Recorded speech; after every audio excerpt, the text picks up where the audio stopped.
আসসালামু আলাইকুম আরহামাতুল্লাহ। 10 মিনিট মাদ্রাসায় আপনাকে স্বাগতম। আল্লাহর উপর বিশ্বাস রাখার বিস্ময়কর প্রতিদান।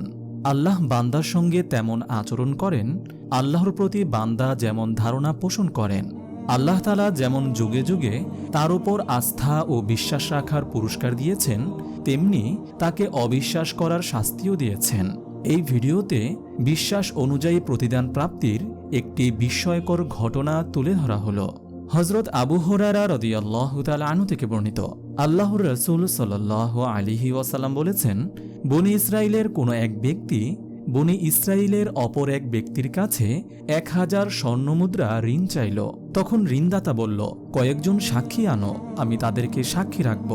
সে বলল, সাক্ষী হিসেবে আল্লাহই যথেষ্ট। তারপর ঋণদাতা বলল, তাহলে একজন জামিনদার উপস্থিত করো। সে বলল, জামিনদার হিসেবে আল্লাহই যথেষ্ট। ঋণদাতা বলল, তুমি সত্যই বলেছ। এরপর নির্ধারিত সময়ে তাকে 1000 স্বর্ণমুদ্রা দিয়ে দিল। তারপর ঋণগ্রহীতা সামুদ্রিক সফর করল এবং তার প্রয়োজন সমাধা করে সে যানবাহন খুঁজতে লাগল, যাতে সে নির্ধারিত সময়ের ভেতর ঋণদাতার কাছে এসে পৌঁছতে পারে। কিন্তু সে কোনো যানবাহন পেল না। তখন সে এক টুকরো কাঠ নিয়ে তা ছিদ্র করল এবং ঋণদাতার নামে একখানা পত্র ও 1000 স্বর্ণমুদ্রা তার মধ্যে ভরে ছিদ্রটি বন্ধ করে সমুদ্র তীরে এসে বলল, হে আল্লাহ, আপনি তো জানেন আমি অমুকের কাছে 1000 স্বর্ণমুদ্রা ঋণ চাইলে সে আমার কাছে জামিনদার চেয়েছিল। আমি বলেছিলাম আল্লাহই জামিন হিসেবে যথেষ্ট, এতে সে রাজি হয়। তারপর সে আমার কাছে সাক্ষী চেয়েছিল। আমি বলেছিলাম সাক্ষী হিসেবে আল্লাহই যথেষ্ট, তাতে সে রাজি হয়ে যায়। আমি তার ঋণ যথাসময়ে পরিশোধের উদ্দেশ্যে যানবাহনের জন্য যথাসাধ্য চেষ্টা করেছি, কিন্তু পাইনি, তাই আমি আপনার কাছে সোপর্দ করলাম। এই বলে সে কাঠের খণ্ডটি সমুদ্রে নিক্ষেপ করল আর কাঠের খণ্ডটি সমুদ্রে প্রবেশ করল। অতপর লোকটি ফিরে গেল এবং নিজের শহরে যাওয়ার জন্য যানবাহন খুঁজতে লাগল।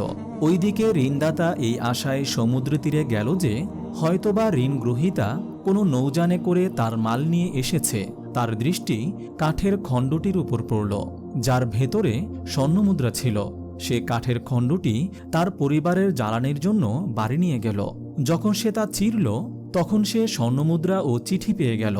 কিছুদিন পর ঋণগ্রহীতা 1000 স্বর্ণমুদ্রা নিয়ে উপস্থিত হল এবং বলল, আল্লাহর কসম, আমি আপনার স্বর্ণমুদ্রা যথাসময়ে পৌঁছে দেওয়ার উদ্দেশ্যে সবসময় যানবাহনের খোঁজে ছিলাম, কিন্তু আমি যে নৌযানে এখন এলাম তার আগে আর কোনো নৌযান পাইনি। ঋণদাতা বলল, তুমি কি আমার কাছে কিছু পাঠিয়েছিলে? ঋণগ্রহীতা বলল, আমি তো তোমাকে বললামই যে এর আগে আর কোনো নৌযান আমি পাইনি।